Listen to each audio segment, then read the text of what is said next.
Próximo orador inscrito é o nobre deputado Yuri. Vossa Excelência dispõe de 10 minutos no tempo regimental. Muito obrigado, presidente Tia Ju.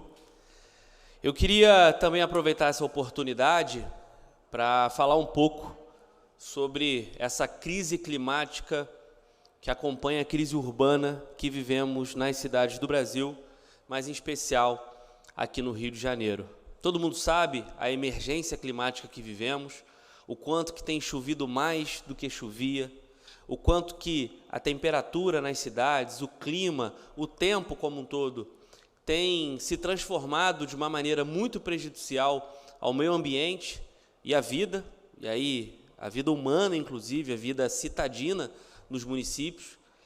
Isso tudo vem de encontro a décadas e décadas de falta de política habitacional.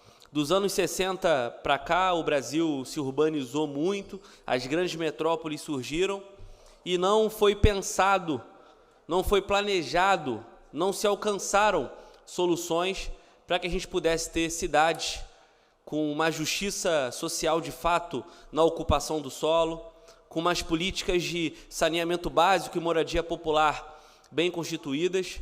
Isso tudo nos coloca no quadro em que vivemos hoje. Isso quer dizer, deputada Tia Ju, que não existe uma grande solução imediata para essa grande crise e essa urgência que nós vivemos em moradia e também perante os alagamentos, inundações e enchentes nas cidades.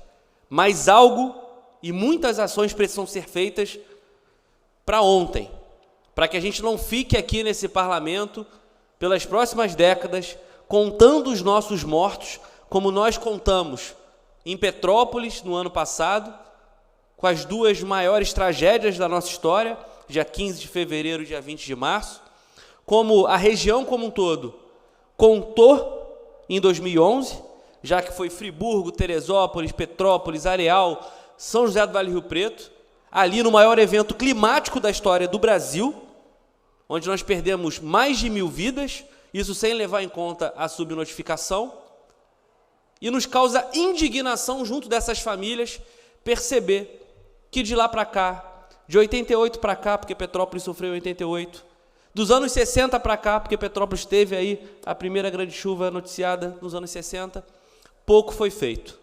Tivemos sim um grande avanço em política nacional de defesa civil, várias prefeituras instituíram secretarias municipais, várias prefeituras trabalham com educação em defesa civil nas comunidades, várias defesas civis têm um bom diálogo com o Corpo de Bombeiros para poder criar uma cultura de resiliência, mas se avançamos ainda muito menos do que é preciso em políticas de defesa civil, inclusive no estado do Rio de Janeiro, porque tem muitos municípios que precisam de mais sirenes do que possuem, por exemplo, ainda assim avançamos menos ainda em política habitacional.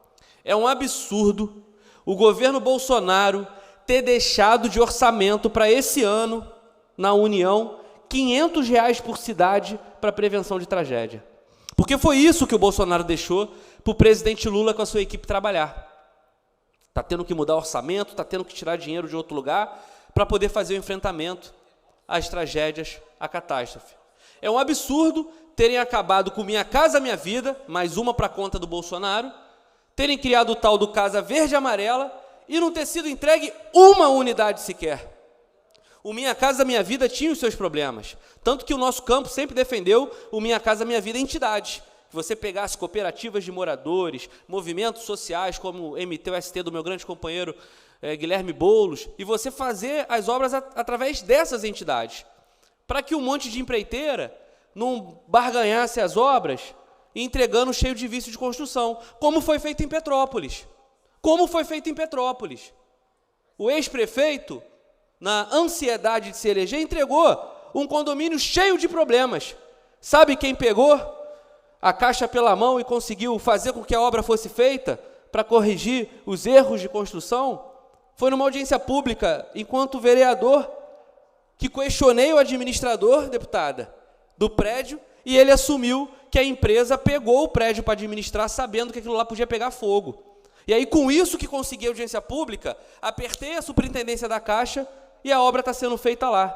Mas o Minha Casa Minha Vida, lá do Vicenzo Rivetti, que foi entregue pelo ex-prefeito, é uma obra que foi prometida em 2011, foi entregue em 2020, para 700 famílias viverem cheias de problema, e a obra está lá acontecendo ainda para corrigir os vícios de construção. E só nesse ano, o atual prefeito Rubens Bom Tempo conseguiu botar para funcionar a obra que vai criar um centro de educação infantil, porque na prática as famílias foram jogadas lá no bairro, sem nenhum respeito de cultura de vizinhança, de laços familiares, sem centro de educação infantil, sem posto de saúde, sem saneamento básico adequado.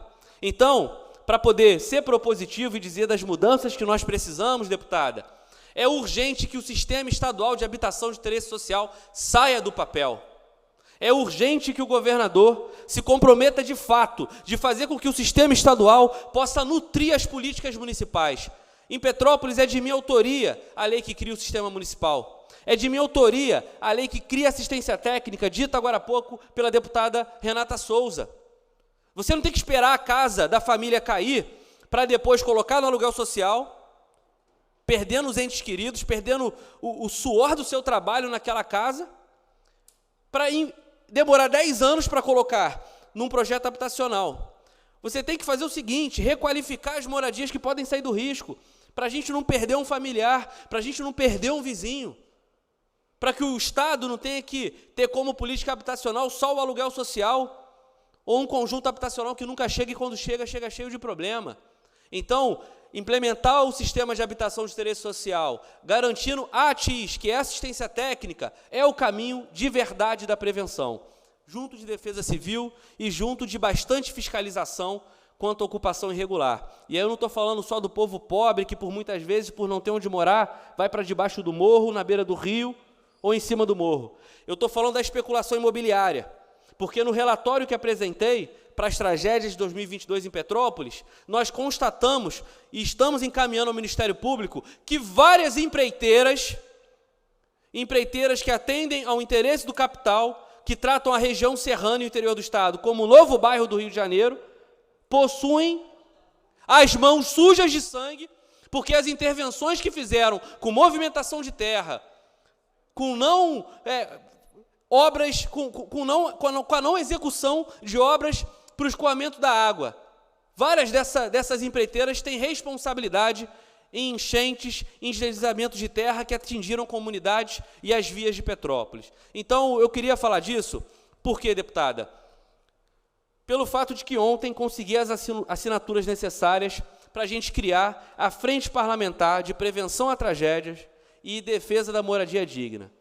Consegui as assinaturas, estou aguardando a publicação pela mesa diretora e tenho certeza que vários deputados e deputadas vão querer trabalhar conosco, sendo signatários, participantes dessa frente, para que a gente faça com que a política pública de moradia popular aconteça, que a política pública de prevenção às tragédias aconteça. E por fim mesmo, deputada, já agradecendo a solidariedade da senhora de eu poder falar desse assunto tão importante para mim, para a minha cidade, para a minha região, e agora, né, até mesmo para a capital que está com essa ferida aberta desde ontem, e infelizmente hoje tem mais chuva, apontar o seguinte: ontem eu disse sobre o problema do aluguel social, que o governo do estado, de forma irresponsável, não está cumprindo o que prometeu e está tirando o sono de centenas de famílias em Petrópolis. Hoje o secretário municipal, Fernando Araújo, de assistência do município de Petrópolis, esteve na Secretaria Estadual, foi muito bem recebido pela secretária, ela tem um compromisso de tentar reverter a situação, mas eu não posso deixar de dizer que a administração anterior, no ano passado, quando aprovou uma resolução tirando o direito das famílias, é totalmente responsável por essa covardia. Então, que a atual secretária e que o governador possam reverter isso, porque o governador tem responsabilidade nesse assunto.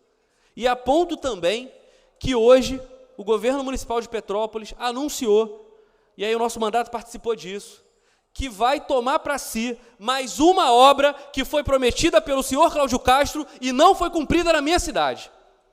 Primeiro foi a Sargento Boening, agora é o Chácara Flora, que são obras que o Estado prometeu, que o governador colocou na imprensa, colocou no seu panfleto de campanha para a reeleição, botou os cabos eleitorais na rua e não cumpriu. Então, governador, quero dizer que você ainda deve no mínimo 5 obras. porque você prometeu intervenção em 7 localidades, para além das que estão atrasadas lá. E agora a prefeitura teve que tomar 2 obras para si, porque os moradores não aguentam mais esperar, porque vai fazer 1 ano da tragédia e o governo do estado cancelou as licitações. Isso é um absurdo, a gente não vai admitir. Eu cobro da prefeitura, eu cobrei do governo federal, fizemos uma audiência pública lá em Brasília, junto da Thalíria Petroni, minha companheira deputada federal, e agora, como deputado estadual, mais do que nunca, tenho que cobrar do governo do estado. Então, faça o que você prometeu. Inicie as obras, porque o povo petropolitano está cansado de promessa. E todo mundo sabe que prefeitura nenhuma dá conta sozinha. Prefeitura nenhuma tem saúde tributária, orçamentária, financeira para fazer obras na quantia de milhões. Então, deputada, muito obrigado por essa oportunidade. Reforço aqui com o povo das cidades que vou continuar lutando por moradia digna, por prevenção a tragédias e por política de defesa civil. E que bom que essa casa, agradeço a todos os deputados, aprovou aí a constituição dessa frente parlamentar. Vamos juntos, nenhuma vida menos.